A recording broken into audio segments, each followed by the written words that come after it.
Bine v-am găsit, bine v-am regăsit, dragii mei din Zodia Gemeni, oriunde v-ați afla. Bine ați venit tuturor pe canalul meu Tarot Flor de Loto. Numele meu este Nina pentru cei care nu mă cunosc și ca de obicei mă bucur să vă am alături la fiecare lectură, atât pe dragii mei abonați, cum de asemenea și pe toți cei care poate sunteți pentru prima oară aici pe canal. Azi voi face lectura generală pentru luna iunie a acestui an, așa că, dragilor, toți cei care aveți soarele, luna, Venus, ascendentul sau oricare alt aspect astral important pentru voi din harta voastră natală și care are legătură cu Zodia Gemeni, atunci această lectură este de asemenea și pentru voi. Desigur, dragii mei, ca de fiecare dată vă readuc aminte că voi sunteți cei care vă construiți viitorul, chiar dacă pare greu a crede lucrul acesta. Așa că, fiind și o lectură generală, vă rog să luați decât acele mesaje care rezonează cu voi, iar restul lăsați-le să zboare în univers, pentru că sigur sunt pentru alte energii care, într-o mai mică sau mai mare măsură, au o legătură cu această zodie a gemenilor. Așa cum unii dintre voi deja sunteți obișnuiți, voi scoate din acest interesant și minunat oracol al frunzelor de ceai câte o carte pentru fiecare săptămână a lunii iunie, să vedem așa o imagine în mare, da, de ansamblu asupra acestei luni. Avem mătura, se pare că începeți luna iunie, dragilor, cu o nouă atitudine, poate cu o nouă casă, cu o nouă locație sau cu ceva nou. Poate că unii dintre voi veți avea o atitudine mult mai hotărâtă în ceea ce privește curățenia, dar curățenia socială, poate pentru unii dintre voi veți face curățenie printre persoanele pe care le-ați avut până acum lângă voi și care se pare că nu mai sunt atât de agreate de către voi sau nu mai merită pur și simplu atenția voastră. Am trebuie să vă spun că luna iunie, dragilor, pentru voi, pentru unii dintre voi, este cel puțin primele 3 săptămâni aproape din iunie, unii dintre voi vă veți celebra ziua de naștere. Așa că faptul că, mai ales dacă sunteți și născuți în prima săptămână din iunie, veți avea această tendință de a face un pic lucrurile diferit față de cum le-ați făcut până acum. Și cu ocazia asta vă spun și la mulți ani tuturor celor născuți în această lună iunie, să aveți parte de tot ce este mai bun, să aveți parte de multă înțelepciune, de multă energie pozitivă. Și cei care încă notați prin întuneric, să aveți parte de acea luminiță de la capătul tunelului. A doua săptămână vine cu o călimară vărsată, ceea ce îmi spune că anumite probleme se vor rezolva. Își vor găsi în sfârșit o rezolvare sau poate veți reuși să semnați ceva ce până acum s-a tot tărăgănat. Și în felul ăsta se rezolvă și anumite situații. Avem furnicuța în săptămâna a treia, care ne vorbește de muncă, de reușite și de succes.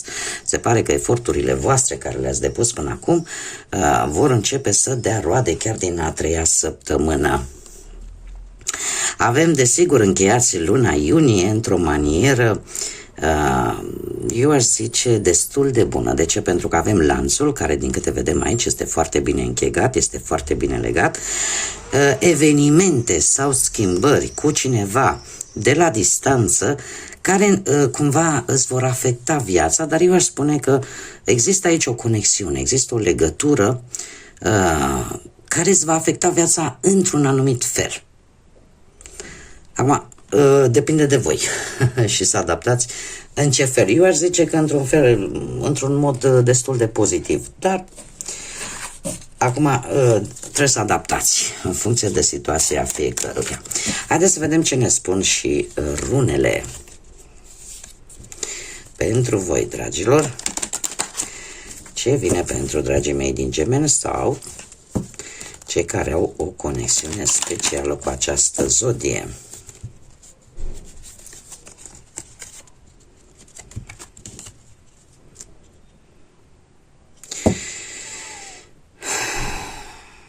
ceva aici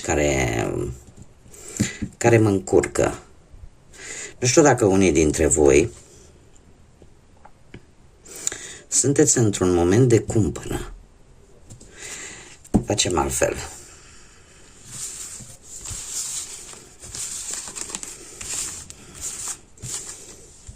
Când am momente de genul ăsta în care cărțile tot încearcă să se încurce, e ceva care îmi blochează o anumită informație. Haideți să vedem despre ce e vorba.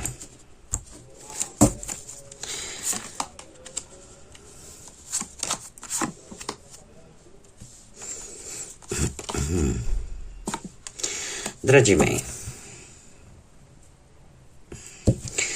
cu ceva timp în urmă, da, sau într-un trecut nu foarte îndepărtat, e vorba de o situație legată de familie, de relații, în general de relațiile voastre cu ceilalți, fie ei din familie sau nu. Probabil că unii dintre voi ați avut sau ați simțit nevoia poate de compasiune, sau voi să ajutați pe cineva sau altcineva să vă ajute pe voi într-o anumită situație. De asemenea, este foarte interesant pentru că aici mi-apare și Jupiter. Mi-apare Jupiter, care e marele benefic, care ne vorbește de o încredere destul de mare în voi și în forța voastră. De faptul că ați vrut o anumită creștere pe un anumit plan al vieții. De faptul că poate unii dintre voi ați vrut să vă dezvoltați, să evoluați. Dar un pic mai mult pe partea asta a relațiilor, atât sociale, sentimentale, familiare. Cert este că în acest moment ceva s-a întâmplat. De ce? Nu există empatie. Nu știu dacă la voi sau la anumite persoane la care voi v-ați fi așteptat să existe. Există o întrerupere a conexiunii feminine. Ce înseamnă asta? Că cumva lucrurile sunt foarte reci din punct de vedere ori sentimental, ori emoțional, ori, cum am văzut foarte bine, lipsa asta a empatiei. Pertro este o rună care ne vorbește foarte mult de destin, de acele secrete, de acele mistere, aș zice mai mult, acele influențe pe care viața ne le aduce și ne vorbește foarte mult de necunoscut. Este ca o roată a norocului din tarot. Și faptul că în acest moment nu există o anumită conexiune vis-a-vis poate de anumite persoane și lucrul ăsta s-a întâmplat brusc, probabil că are un rol. Și sigur are un rol pentru că, așa cum îmi place să spun, în viață nimic nu este întâmplător, totul are un scop. Ori să ne învețe o lecție, ori să ne ajute, ori să ne mai și câteodată să ne mai dea și o pălmuță așa ca să ne trezim, să ieșim din greșeală.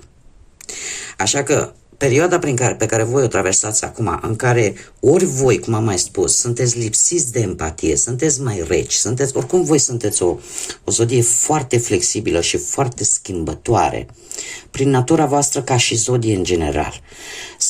Aveți momente în care nu vă implicați prea mult emoțional în anumite situații și tocmai de aici apare și această fire schimbătoare.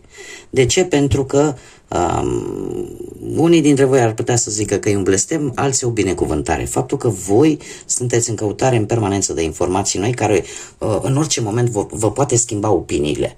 Da? Vă puteți schimba opiniile cu foarte mare ușurință. Luna lui iunie pentru voi, dragilor, vine cu foarte multă rutină, aș spune, pe anumite planuri, și cu destul de mult efort, dar din păcate fără rezultate foarte mari.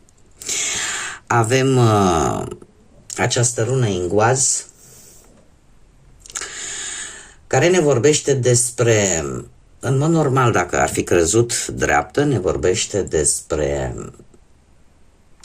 creștere, despre pace, despre armonie, despre anumite schimbări Doar că, trebuie să vă spun un lucru, cred că tocmai această schimbare sau transformare prin care voi treceți în acest moment va avea un efect în următoarea perioadă a lunii iunie. Nu știu, dacă vreați să faceți vreo schimbare, nu știu, de locație, de casă, nu prea o să vă iasă, indiferent cât de efort veți depune. Se pare că ori nu e momentul oportun acum să o faceți în această lună iunie și atunci lucrurile un pic stagnează și intră așa o ușoară rutină care, desigur, pentru voi nu prea o să vă placă. De ce? Pentru că oricum voi vă plictisiți destul de repede și cumva curioși din fire și foarte vivaci așa, nu prea o să vă convine, nu o să vă prea pice bine, dar asta nu înseamnă că nu, la un moment dat lucrurile nu se vor schimba. Cert este că apare acest mic blocaj. Haideți să vedem ce ne spune totuși și tarotul. Ceea ce voi ați fi vrut să se înceapă nou în luna lui iunie, totuși va avea întârzieri. Și va avea întârzieri tocmai pentru că eu aș zice că are o implicare și Saturn. Există o lecție pe care voi trebuie să o învățați, chiar în acest moment. Și dacă nu o veți învăța, lucrurile vor stagna. Cu cât voi vă veți învăța lecția, și o lecție legată de, cum am mai spus, de empatie, de feminitate și de intuiție, poate, în general, de ce ține de energia yin, energia feminină. Da? Chiar și dacă sunteți bărbați, nu contează, fiecare avem cât o parte masculină, cât o parte feminină. Și probabil că în această perioadă va trebui cumva să vă dezvoltați un pic, să nu ignorați acea parte feminină din voi. Să aveți poate mai multă grijă de voi. Cumva imaginați-vă că acea parte feminină din voi își cere drepturile. Cum? Ce face o femeie? O femeie are grijă de ea, o femeie știe cum să se poarte, o femeie știe cum să vorbească, are o anumită manieră de a gândi, are o anumită manieră de a se comporta. Am dat niște exemple ca să mă fac cât mai înțeleasă. E o lecție pe care voi trebuie să o învățați, pentru că l-avem pe Saturn care este întors și care despre asta ne vorbește, despre lecții de viață și despre acele lucruri care le repetăm la infinit și nu învățăm nimic în ele, pentru că noi nu schimbăm maniera de a gândi sau nu schimbăm maniera de a face lucrurile. Și în acest fel, schimbarea nu apare în viața voastră. Bun, haideți să vedem ce ne spune și tarotul pentru voi, dragilor din Gemeni sau cu conexiuni importante în această zodie. Haideți să vedem.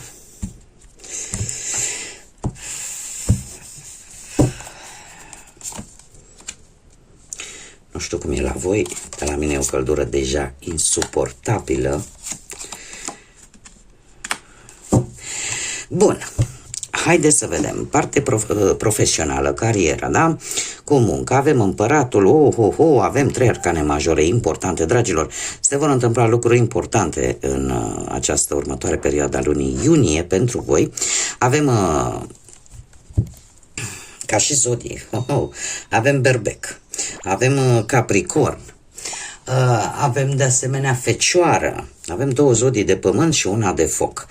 Nu știu dacă aceste zodii vin ca și o implicare directă a unor energii în ceea ce privește cariera voastră profesională, dar haideți să o luăm cu începutul.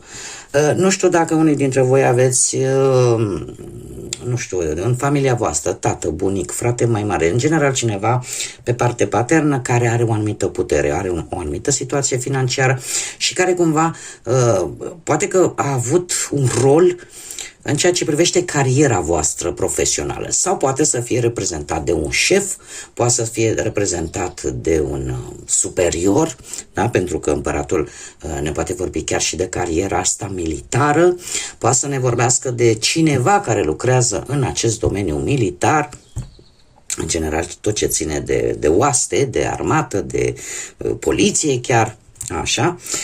Și vis-a-vis de acest lucru, cumva a trebuit voi să vă folosiți atât logica cât și rațiunea pentru ca lucrurile să fie destul de pozitive în pe planul ăsta al carierei.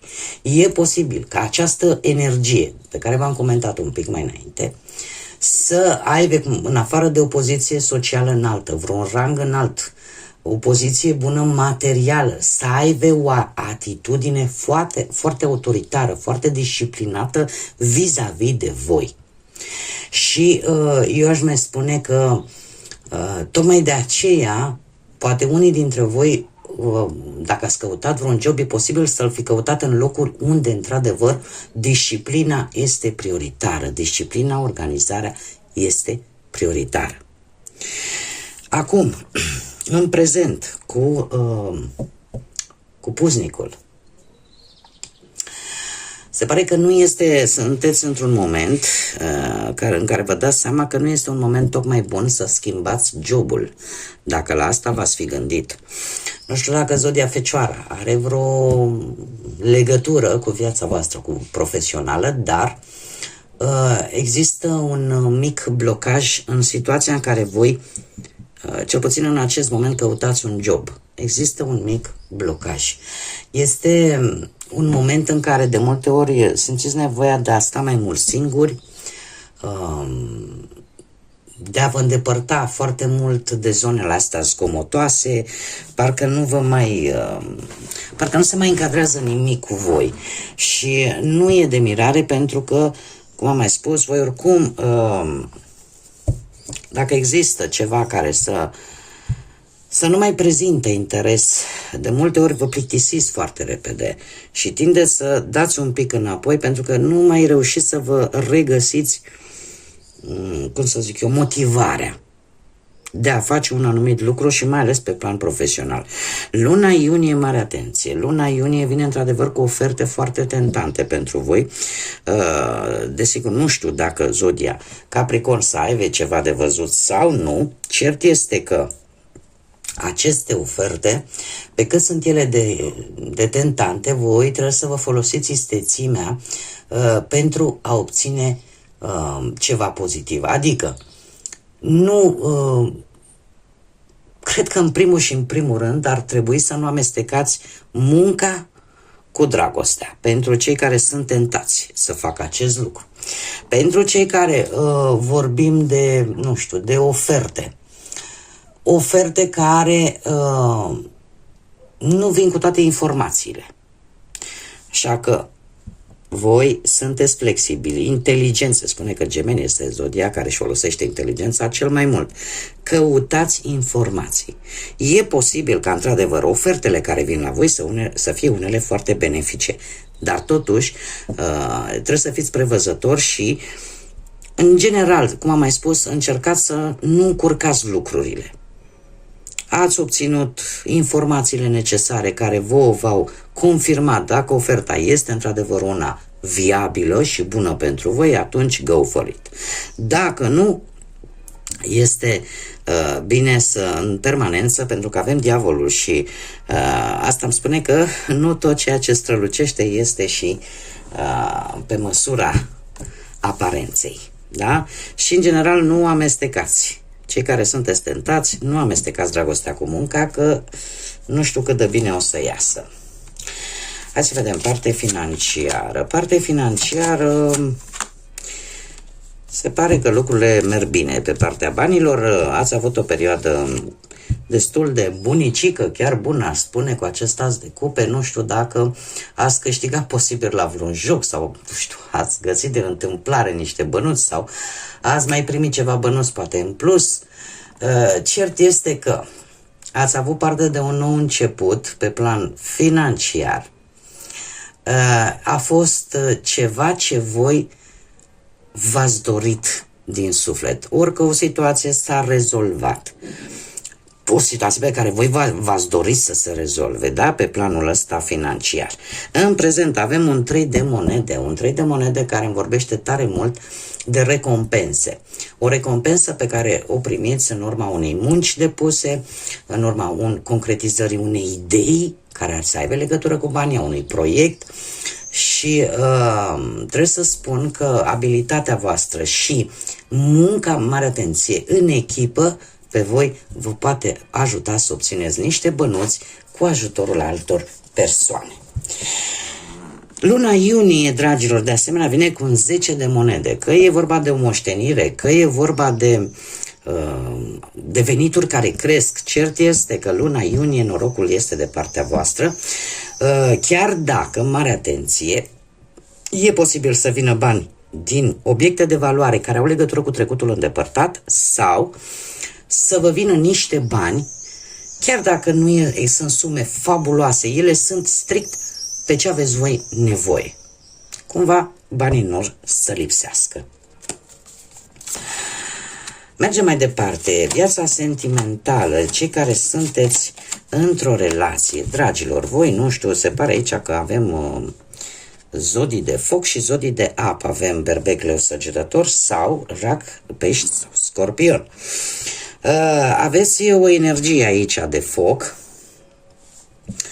O energie de foc care se pare că nu se dă înapoi și, nu știu, ori te ajuta să rezolvi o anumită problemă legată de relația voastră, ori pur și simplu unii dintre voi încercați să faceți lucruri împreună. De ce? Cel puțin în ultima vreme relația a fost destul de liniștită, destul de stabilă pentru unii, iar cei care totuși au traversat o perioadă mai negativă, cumva v-ați dat seama că trebuie să lucrați amândoi la relație pentru ca ea să meargă înainte și din câte văd eu aici e o energie de foc care într-adevăr gândește către viitor. Acum apare în prezent o energie de apă, rac, pești sau scorpion. Această energie de apă îmi vorbește de cineva care este îndrăgostit, că sunteți voi, că este altcineva. Treaba este că nu prea sunteți în stare în acest moment să folosiți logica foarte mult, parcă vă ghidați mai mult pe ce vă spune intuiția, doar că există aici un mesager al dragostei, există aici cineva care vrea să facă o ofertă. Acum, haideți să... pentru că avem două energii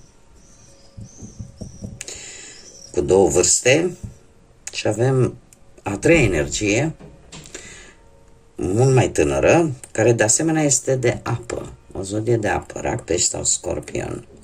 Trebuie să vă spun un lucru, dragilor. Pentru unii dintre voi, relația voastră, la modul general, poate avea șanse de reușită dacă, în primul și în primul rând, se lucrează la relație din ambele părți, dacă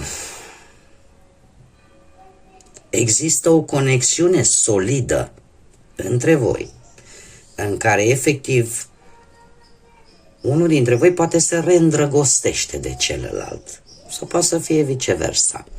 Doar că asta trebuie să făcută, cum să spun eu, de ambii parteneri. Luna iunie, pentru voi, cu acest paș de cupe, sunt șanse să vină cu vești bune, cu, cum să spun eu, cu ceva serios. Mai ales pentru cei care sunteți într-o relație, dar uite, nu v-ați căsătorit sau nu v-ați logodit sau... Adică să vină cu lucruri serioase, chiar și cu o apariție a unui nou membru în familie, în relația voastră, cu vreo sarcină, cu vreun copil. Nu la toată lumea, dar la unii dintre voi.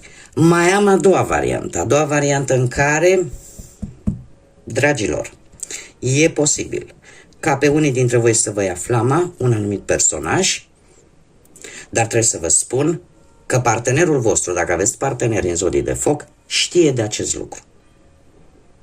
Luna iunie, pentru cei care se regăsesc în această informație, vine cu ideea de a începe ceva nou, cu cineva mai tânăr decât voi. Și lucrul ăsta aș zice că, nu știu, ori vreo distracție, vreun eveniment, acum voi sunteți, o parte din voi care sunteți născuți în luna iunie, vă veți celebra, nu? Ziua de naștere poate să fie un eveniment de genul ăsta. Dar totuși, eu asta îmi spun cărțile.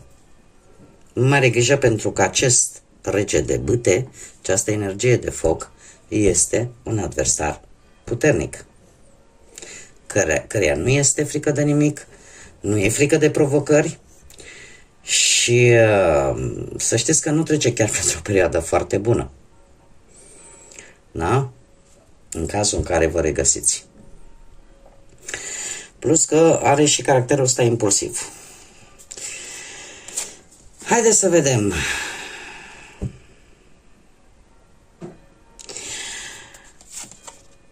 Aparte de acest lucru, pentru cei care v-ați regăsit în această a doua parte, dacă sunteți tentați cu o relație cu cineva mai tânăr, trebuie să vă spun că respectiva energie, chiar dacă poate nu este mai tânără decât voi ca vârstă, are o mentalitate juvenilă. Are o mentalitate adolescentină în felul în care își exprimă sentimentele, în felul în care se comportă. Așa că fiți înțelepți și inteligenți și luați deciziile în consecință. Cei care sunteți singuri, în urma, poate din păcate, a văduviei, a divorțului, a unei separări sau nu ați găsit jumătatea până în acest moment, trebuie să vă spun că cu ceva timp în urmă, tocmai ce ați ieșit dintr-o relație, ați lăsat totul în urmă, n-ați mai fost mulțumiți, aici a existat ceva care pentru voi nu a mai fost de ajuns, nu a mai prezentat interes, iar în acest moment sunteți foarte atrași într-o relație în care pasiunea, chimia dintre voi este foarte puternică. Există o atracție fizică foarte puternică vis-a-vis de cineva. E ca și cum mai spune: Dom'le, a apărut cineva care poate să fie legat de locul de muncă sau poate să fie legat de o energie de foc pentru unii dintre voi. Dar apare o atracție puternică vis-a-vis de o energie care, în luna lui iunie, cu acest 9 de monede, e adevărat, e posibil să fie într-adevăr foarte intensă și voi să reușiți într-un final să aveți ceea ce vă atrage. Adică vă atrage fizicul o să-l dobândiți în luna lui iunie.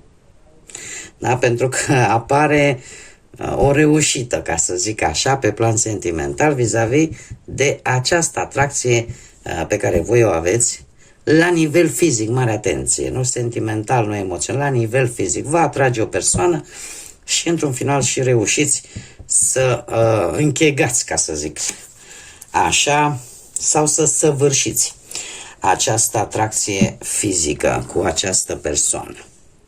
Haideți să vedem ce acțiuni necunoscute, situații necunoscute care vin peste voi. Și avem, cum bine am văzut aici, avem o roată a norocului de care v-am comentat la rune, care spune așa că norocul întotdeauna se întoarce, da? Oportunitățile de schimbare vin, oportunități de schimbare care îți vor schimba, desigur, și viitorul. Deci să vă așteptați la anumite situații neprevăzute care vor aduce schimbări importante în viața voastră, indiferent la ce plan al vieții vă gândiți. Nu vă gândiți neapărat la bani, pentru că norocul este schimbător. Norocul poate să vină și la bani, și la persoane, și la muncă, și la situații. Nu? De câte ori n-am spus: Dom'le, ce noroc am avut, uite că m-a ferit cu tare și nu mi s-a întâmplat cu tare. Dar nu e vorba neapărat de bani. Și mai avem o situație necunoscută care ne vorbește de a găsi lumina într-un întuneric. Pentru unii dintre voi, dragilor, aceste schimbări e posibil să fie legate de ieșirea de șanse cu care universul, viața, divinitatea vin către voi, vi le aduc în viața voastră să vă ajute să ieșiți din anumite impasuri destul de negre prin care ați trecut, să vă ajute să vă ridicați de acolo de jos și să vă îndreptați către lumină. Să fiți,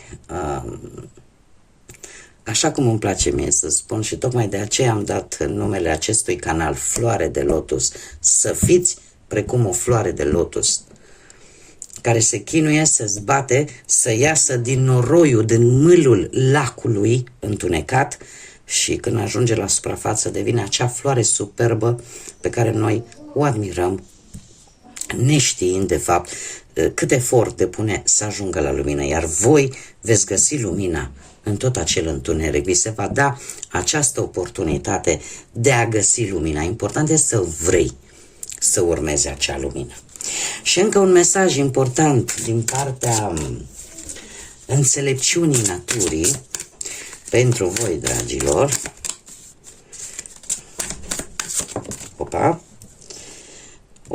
Rădăcini și vitalitate.